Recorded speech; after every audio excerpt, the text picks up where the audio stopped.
पाकिस्तान और ऑस्ट्रेलिया का पहला वनडे इंटरनेशनल मैच कल रावलपिंडी में खेला जाएगा और ये मैच कोई आम मैच ना समझना, क्योंकि Pakistan cricket team one day international में अपना 1000वां मैच खेल रही होगी।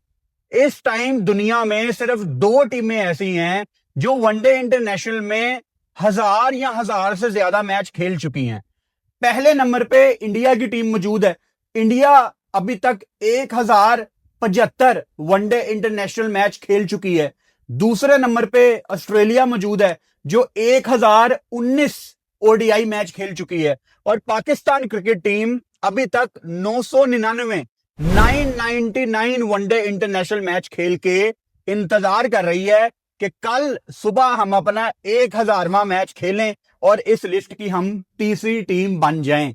ऑस्ट्रेलिया और पाकिस्तान रावलपिंडी में आज तक सिर्फ एक ही वनडे इंटरनेशनल मैच खेले हैं और ये मैच पाकिस्तान ने जीता था। इस मैच में सईद अनवर और मार्क वॉ दोनों ने 100 किया था। लेकिन इंटरेस्टिंग बात यह है कि पाकिस्तान और ऑस्ट्रेलिया का जो पहला मैच था पाकिस्तान के अंदर, वो गेस करो किस मैदान में हुआ था। चलो हिंट दे देता हूं कि पीएसएल की टीम भी आ गई है।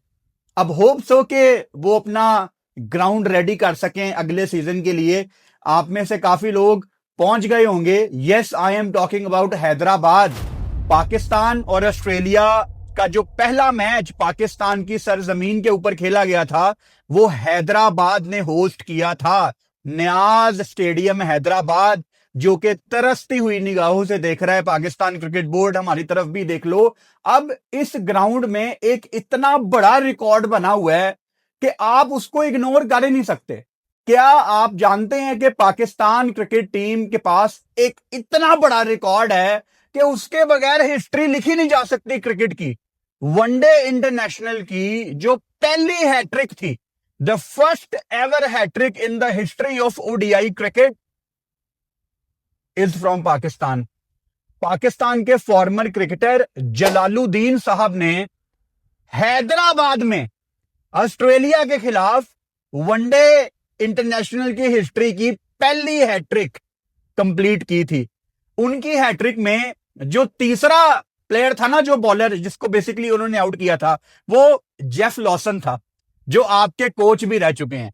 सो हैदराबाद वो पहला ग्राउंड है जहां ऑस्ट्रेलिया ने पहली दफा आके वनडे क्रिकेट पाकिस्तान की मट्टी में खेली थी।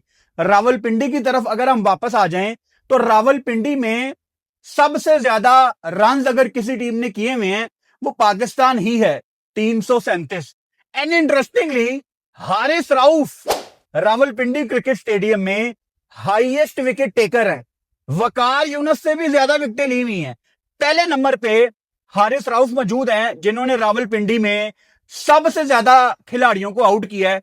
हारिस राउफ की 7 मैचों में 16 विकेटें हैं।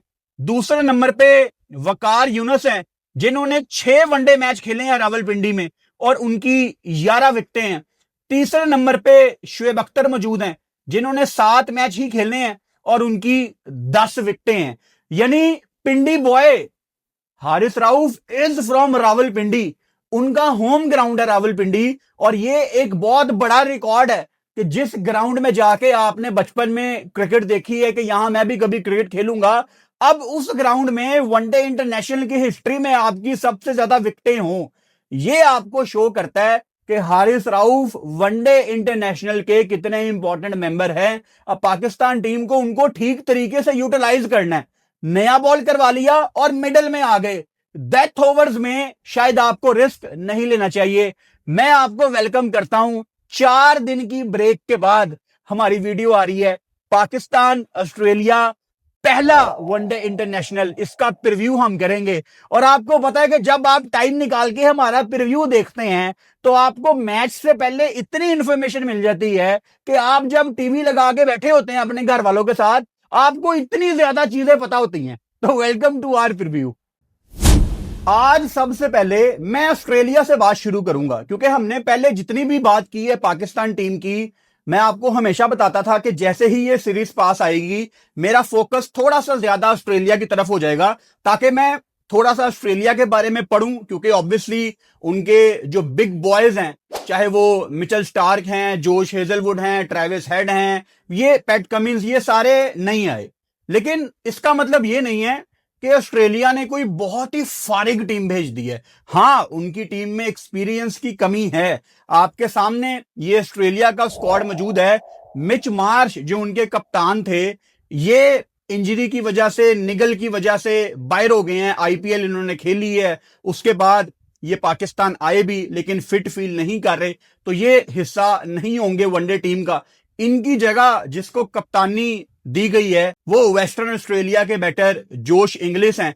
अब जोश इंग्लिश के बारे में एक इंटरेस्टिंग फैक्ट ये है कि इन्होंने आज तक ऑस्ट्रेलिया की तरफ से सिर्फ एक वनडे इंटरनेशनल में कप्तानी की हुई है, और वो वनडे इंटरनेशनल मैच पाकिस्तान के अगेंस्ट ही था। आपको याद होगा जब पाकिस्तान मोहम्मद रिजवान की कप्तानी में 2024 में ऑस्ट्रेलिया गई थी, और फिर ऑस्ट्रेलिया ने अपने बिग बॉयज को रेस्ट करवाई, और तीसरे मैच में जोश इंग्लिश को इन्होंने कप्तानी दी, लेकिन वो मैच भी पाकिस्तान जीत गया था। जोश इंग्लिश है तो Australian batter, but he was born in Yorkshire, Leeds.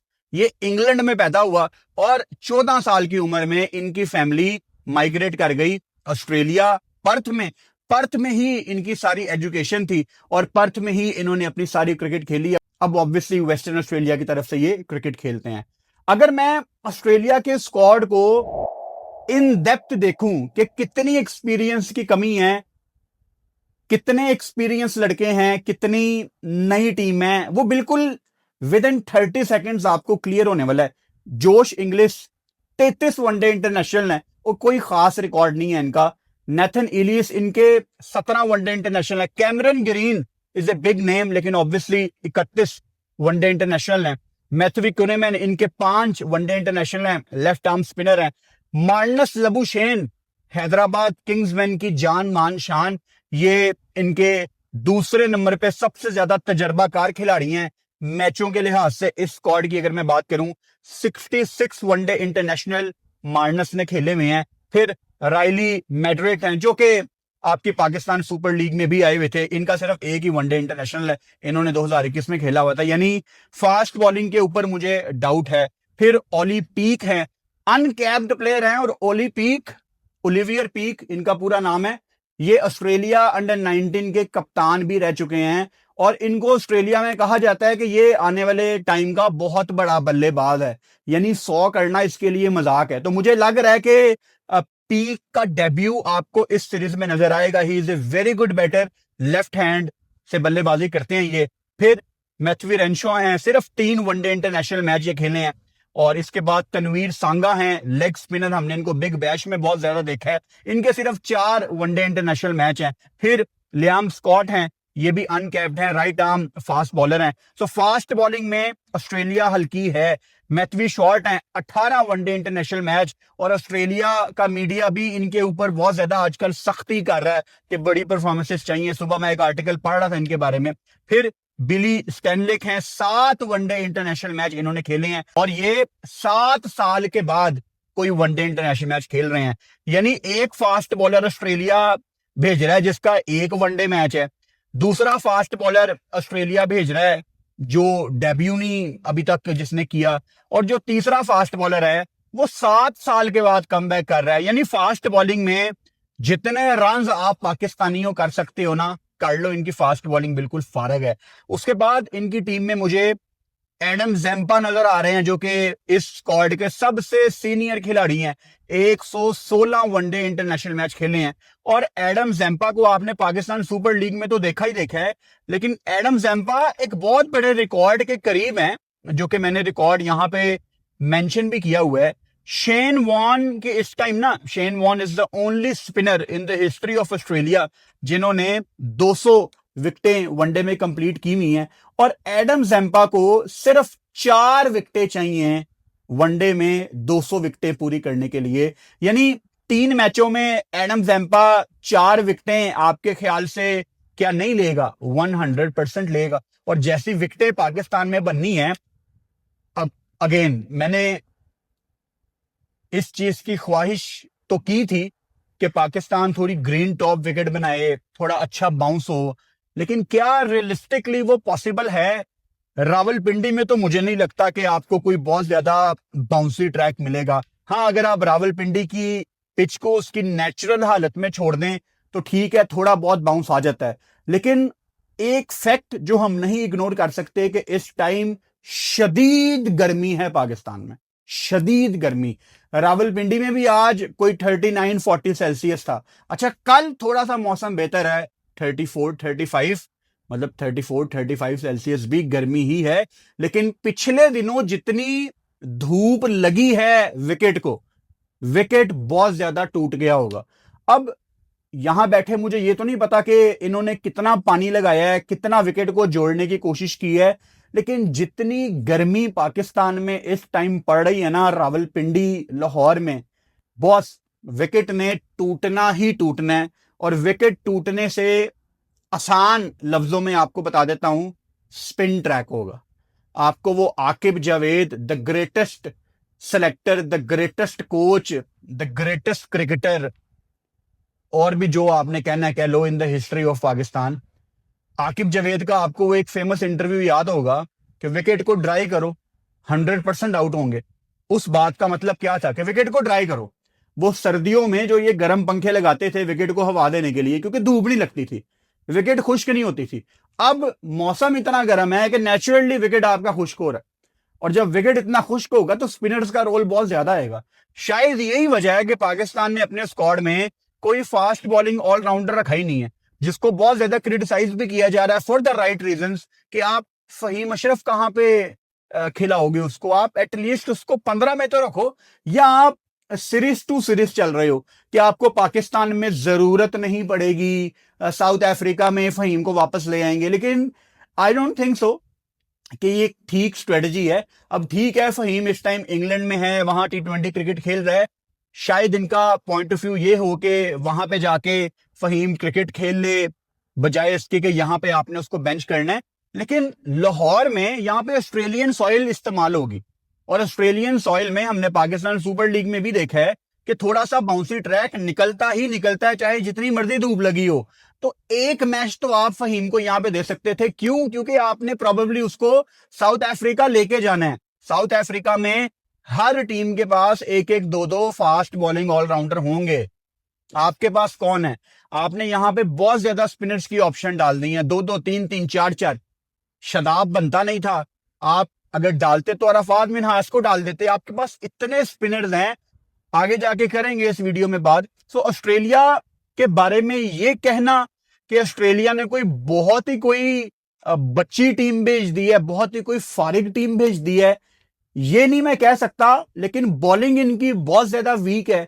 इनकी टीम में जोश इंग्लिश मौजूद हैं, जिनके 33 वनडे इंटरनेशनल मैच हैं, आईपीएल में ठीक फॉर्म में है, 350 करके आ रहे हैं, 5-6 मैच इन्होंने खेले हैं, वहां पे इन्होंने अच्छी बारी लगाई है। सो हमारी एशियन कंडीशंस के साथ फिलहाल उन्होंने अडेप्ट किया हुआ खुद को। फिर इनकी टीम में नीचे कैमरन ग्रीन भी हैं, मार्नस लबुशेन भी हैं, मैट रेंशॉ हैं जो कि अच्छी बल्लेबाजी कर सकते हैं, मैथ्यू शॉर्ट हैं। सो 3-4 प्लेयर्स के इर्द गिर्द इनकी टीम घूमेगी, लेकिन डेफिनेटली फर्क तो पड़ेगा। मतलब ट्रेविस हेड नहीं है, जोश हेजलवुड नहीं है, पैट कमिंस नहीं है, मिचेल स्टार्क नहीं है। इन सब को जब आप डालेंगे ऑस्ट्रेलिया की टीम के अंदर तो एकदम से इनकी टीम में जान आ जाएगी। इनकी टीम पाकिस्तान को हिलने भी नहीं देगी। ये नहीं हम कह सकते कि ऑस्ट्रेलिया ने कोई बहुत ही फारिग टीम भेजी है, लेकिन इनकी स्ट्रेंथ इनकी बल्लेबाजी होगी। और वनडे में अगर 2 बल्लेबाज चल जाएं तो मेरा ख्याल है पाकिस्तान की हिस्ट्री ऐसी है कि पाकिस्तान के लिए वो 2 बल्लेबाज ही काफी हैं। अगर पाकिस्तान टीम यहां पे 300-350 वाली क्रिकेट नहीं खेलेगी इतनी हल्की बॉलिंग लाइनअप के अगेंस्ट, तो मैं बहुत ज्यादा सरप्राइज होऊंगा। शहीन शाह अफरीदी आपके वनडे के कप्तान है फिलहाल। उन्होंने पाकिस्तान को वनडे इंटरनेशनल मैचों में 8 दफा लीड किया है, और 8 में से 5 मैच शहीन शाह अफरीदी जीते हैं, जो कि बहुत अच्छा रिकॉर्ड है। पाकिस्तान की टीम में अहमद दानियाल, अरफात मिनहास, रुहेल नजीर उन प्लेयर्स में से हैं जिनको आप अनकैप्ड कहते हैं, यानी उनका पाकिस्तान की तरफ से अभी डेब्यू नहीं हुआ। पाकिस्तान टीम ने अगस्त 2025 के बाद पहली दफा अपना वाइस कप्तान अनाउंस किया। ये काफी एक इंटरेस्टिंग बात है। क्यों इंटरेस्टिंग है? क्योंकि माइक हेसन जो कि अनफॉर्चुनेटली आपके इस टाइम कोच हैं, उनकी तरफ से एक बड़ी इंटरेस्टिंग स्टेटमेंट आई कि टीम के अंदर तो सलमान अली आगा पिछली 5-6 सीरीज से हमारा वाइस कप्तान ही है। अच्छा जी, तो फिर हमें क्यों नहीं पता था? हम यहां पे बैठ के जो एक एक बॉल देखते हैं, वी वर क्लूलेस। ना कमेंटेटर ने बताया, ना किसी टीम शीट में आया। वो जो मैं लाइव बैठा होता हूं, मैं आपको बताता हूं ना, पाकिस्तान क्रिकेट बोर्ड ने ये टीम शीट भेज दी है। उस टीम शीट के ऊपर लिखा होता है कप्तान कौन है, विकेट कीपर कौन है, वाइस कप्तान कौन है, और वाइस कप्तान सबका मेंशन होता है, बस हमारा मेंशन नहीं होता। तो अगर आपने कभी मेंशन नहीं किया तो माइक हसन साहब, जब पाकिस्तान हर टॉस के बाद वनडे में अपनी टीम शीट आपको दिखाती थी कि माइक ये देख लो ये टीम है, तो आपने कभी एतराज नहीं किया कि यार ये वाइस कप्तान मेंशन क्यों नहीं है? क्योंकि आप तो गोरे हो, और गोरे तो बिल्कुल ट्रांसपेरेंट होते हैं, वो तो इंसाफ करते हैं। या आप हम में आके हमारे जैसे ही हो गए हैं? तो ये ड्रामेबाजी हैं कि सलमान अली आगा तो पिछले 5-6 सीरीज में ही हमारे वाइस कप्तान थे, लेकिन हमें तो नहीं पता था भाई। और क्रिकेट बोर्ड है, वो जब किसी को निकालता है तो बताता नहीं है, जब किसी को रखता है तो बिल्कुल नहीं बताता। तो आपको खुद गेस लगाने होते हैं। अब मोहम्मद रिजवान इस टीम में नहीं है ना, काश क्रिकेट बोर्ड ने एक प्रेस कॉन्फ्रेंस की होती और बिल्कुल क्लियर बता देते कि मोहम्मद रिजवान को हमने इसलिए बाहर निकाला है। अब बहस होती है, हर बंदा अपने आइडियाज लगाता है, हर बंदा अपनी नॉलेज के तहत उसको जज करता है। फिर खबर बाहर आती है कि रिजवान को स्ट्राइक रेट की वजह से बाहर निकाला, रिजवान पोजीशन चेंज नहीं करता। मतलब ये सारी स्पेकुलेशंस ही है ना, ये हम सारे अपने अपने आइडियाज लगा रहे हैं ना, लेकिन एक्चुअली बाहर निकाला है या क्या किया है वो हमें नहीं पता। क्योंकि कल को माइक हसन उठ के कह दे कि हमने तो मोहम्मद रिजवान को सिर्फ एक सीरीज के लिए रेस्ट करवाई थी, अल्लाह ना करे जो भी आपका विकेट कीपर खेलता है यंगस्टर, वो 3 में से 3 मैचों में 0 पे आउट हो जाता है, अल्लाह ना करे, तो माइक हसन तो उठ के कह देगा कि हमने तो रिजवान को रेस्ट कराई थी। तो आप और मैं क्या कर लेंगे? इसीलिए ये लोग ना सेफ खेलते हैं। एक क्रिकेटर ने आज से कोई 13-14 महीने पहले एक लफ्ज यूज किया कि माइक हसन ना बहुत बड़ा सियासतदान है, मेरे से बात करते हुए। तो मुझे तब थोड़ा आइडिया नहीं हुआ था, लेकिन अब मैं समझ पा रहा हूं कि माइक हसन क्यों सियासतदान है। वो हैगा चाहे न्यूजीलैंड का ही है, लेकिन वो पूरा सियासतदान ही है। और अगर Pakistan team, current Pakistan team का कोई प्लेयर ये वीडियो देख रहा है तो उसको फौरन से समझ आ गई होगी कि ये सियासतदान माइक हसन को क्यों कहा जाता है ड्रेसिंग रूम में। एनीवेज, सो पाकिस्तान की टीम इस टाइम एक बहुत बड़ी खामी इस स्क्वाड में है। अब मैं आपसे पूछूं कि पाकिस्तान टीम का मुझे कोई मसला मसाइल बताओ, शायद 100 में से 90 लोग ना एक मसला आइडेंटिफाई करेंगे कि यार हमारा मिडिल ऑर्डर नहीं है। और इस सीरीज में भी हमने अपना मिडिल ऑर्डर बनाने के लिए कुछ नहीं किया। मिसाल के तौर पे आपका जो टॉप ऑर्डर है ऊपर बैटिंग करने वाला, मास सदाकत फरहान आपके ओपनर है ऑब्वियसली, बाबर आजम सलमान अली आगा तीसरे चौथे नंबर पे आ जाएंगे, Shamil Hussain is an opener once again, ज्यादा से ज्यादा उसको ये वन डाउन कर देंगे। सो मिडिल ऑर्डर आपका एक्चुअली है कौन? अच्छा, अब मिडिल ऑर्डर अगर बाबर आजम वन डाउन खेल रहा है, या सलमान अली आगा वन डाउन खेल रहा है, या सलमान अली आगा चौथे पे खेल रहा है, मतलब बाबर और आगा ये आपका मिडिल ऑर्डर नहीं है, ये टॉप ऑर्डर है। अगर बाबर नॉट आउट खेल रहा है 5वें 6ठे नंबर के साथ उसकी बारी आ गई है, तो बाबर मिडिल ऑर्डर नहीं है, बाबर टॉप ऑर्डर ही है। या आगा अगर ऊपर खड़ा हुआ है और आपके नीचे 2-3 आउट हो गए हैं, तो आगा की जो पोजीशन है वो टॉप ऑर्डर की है। अब आपका मिडिल ऑर्डर क्या है इस सीरीज में? आपका मिडिल ऑर्डर है अब्दुल समद, आपका मिडिल ऑर्डर है गाजी गौरी, आपका मिडिल ऑर्डर होगा शायद रुहेल नजीर। और पाकिस्तान टीम का सालों से मसला क्या रहा है? मिडिल ऑर्डर में कोलैप्स करना। यानी अगर मैं ऑस्ट्रेलिया हूं तो मैं कहूंगा यार इनके ओपनर आउट करने हैं और नीचे बाबर और आगा को आउट करना है, पूरी टीम फारग है। यानी आपने पाकिस्तान के ऊपर से 2-3 आउट कर दिए जल्दी तो पूरी टीम फारग है। कल जो पहला वनडे इंटरनेशनल मैच 4:30 बजे शुरू होना है, और अगर पाकिस्तान की पहले बैटिंग आ गई और ऑस्ट्रेलिया ने आते साथ ही आधे पौने घंटे में पाकिस्तान के ऊपर से 2-3 आउट कर दिए, तो 6:30 पौने 7 तक पूरी पाकिस्तान टीम ऑल आउट हो जाएगी। इसकी तैयारी के लिए आपने कुछ नहीं किया। वो मिडिल ऑर्डर में हसन नवाज था ना, ईद पे भी प्रैक्टिस कर रहा था, लेकिन हु केयर्स यार।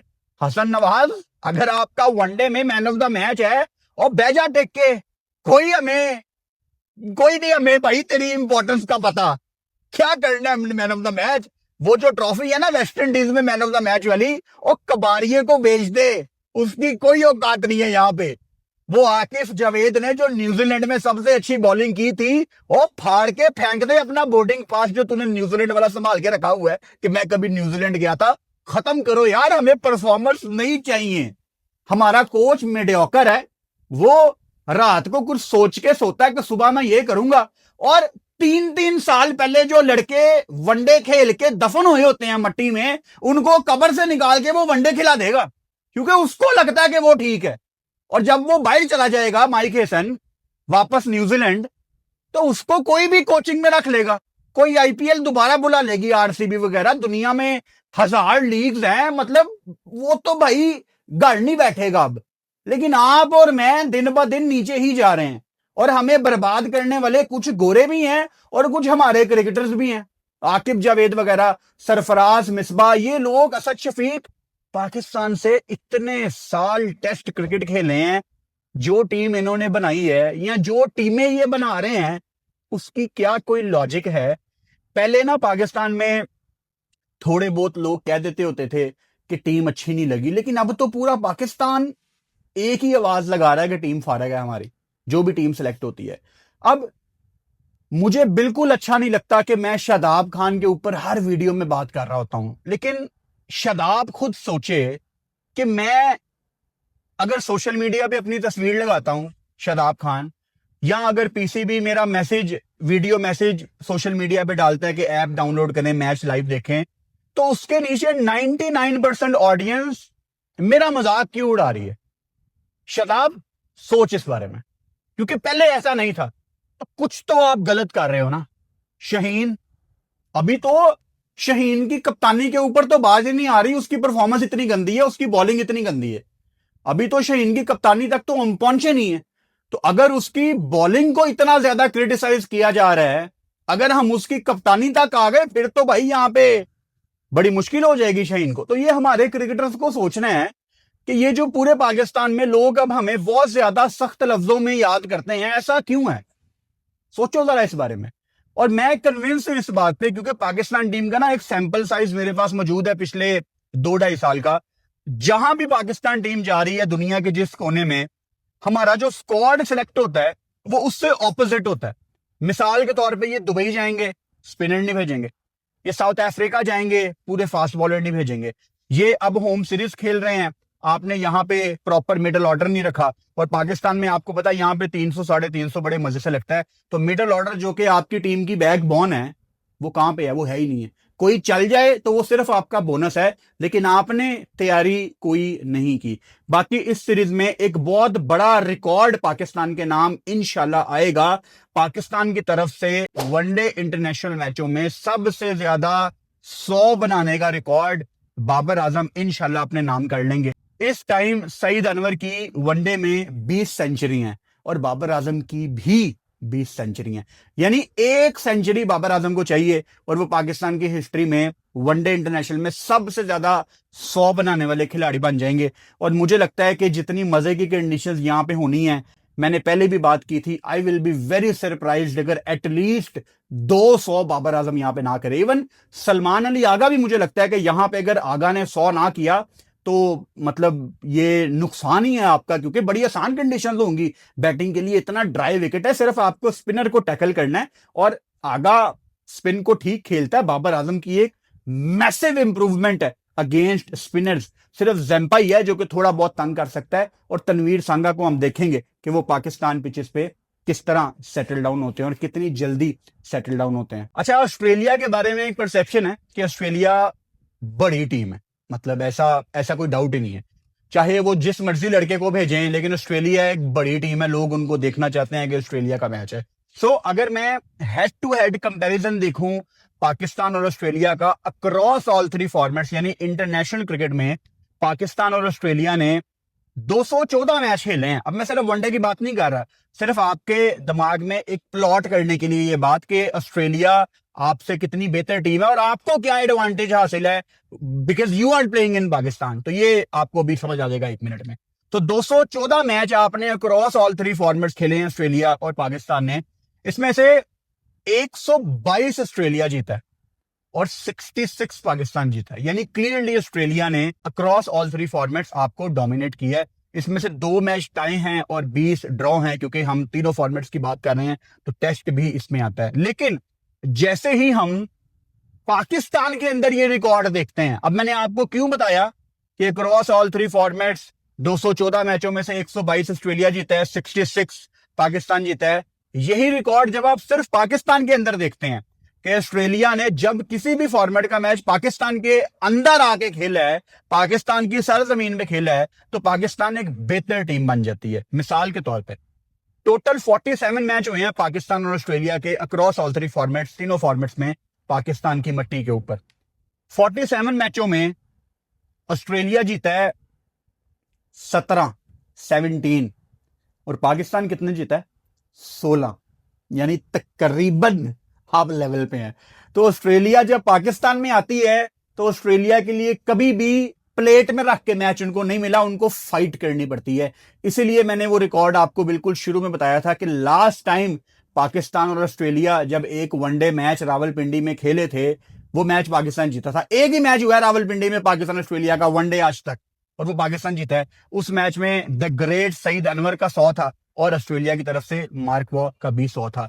यानी उनके प्लेयर ने भी 100 लगाया, लेकिन हमारे प्लेयर ने भी 100 लगाया, तो हम वो मैच जीते हैं। अच्छा, इसके अलावा कुछ सीधा मैदान की तरफ आ जाते हैं, रावलपिंडी क्रिकेट स्टेडियम की तरफ, जो मैं आपको ग्राउंड के बारे में थोड़ी सी इंफॉर्मेशन देता हूं कि आपको थोड़ा सा रिफ्रेश हो जाता है कि रावलपिंडी क्रिकेट स्टेडियम में अगर पहला मैच है तो what to expect.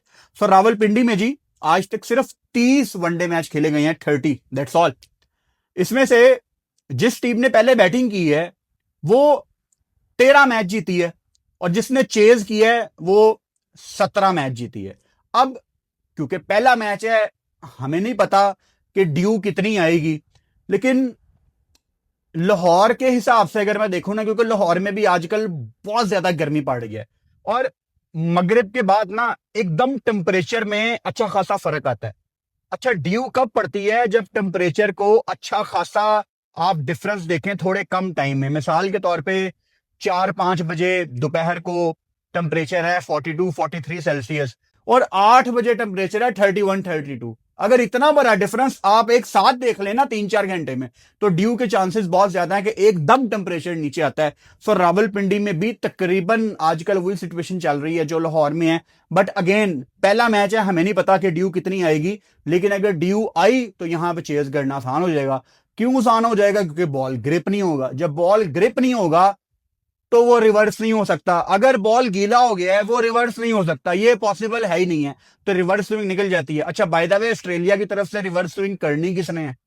Fast bowling उनकी बिल्कुल ही माठी है। हाँ, पाकिस्तान की तरफ से आप एक्सपेक्ट कर सकते हो कि राउफ रिवर्स कर सकता है। Shaheen, I am not sure with this space के इतना उनको कॉन्फिडेंस आएगा कि नहीं, बट लेट्स सी कि पहला मैच आपका किस डायरेक्शन में जाता है। फिर उसके बाद इस ग्राउंड में जो हाईएस्ट इंडिविजुअल इनिंग्स है, यानी किसी भी बैटर के सबसे ज्यादा रन, वो साउथ अफ्रीका के गैरी कर्स्टन के हैं, जिनको हमने कोच नहीं बनने दिया। मतलब इंडिया की तरफ से वो वर्ल्ड कप विनिंग कोच हैं। हमारे कोच जब बने थे तो मुझे यकीन ही नहीं हो रहा था कि गैरी कर्स्टन को इन्होंने मना कैसे लिया, because he is such a big name. Shoaib Akhtar ने इनके मुंह पे भी बॉल मारी हुई है, वो मेमोरी है मेरे दिमाग में। काश यार अब भी कोई ऐसा बॉलर आए जिसको देख के लोग डरें कि ये पाकिस्तानी बॉलर है। जैसे बांग्लादेश के पास नहीद राना है, आपको डर लगता है एज ए बैटर उसको फेस करते हुए। सो 188 आपको याद होगा 96 के वर्ल्ड कप में यूएई के अगेंस्ट गैरी कर्स्टन ने यहां पे 188 नॉट आउट की बारी खेली थी। बेस्ट बॉलिंग फिगर्स यहां पे सकलैन मुश्ताक के हैं।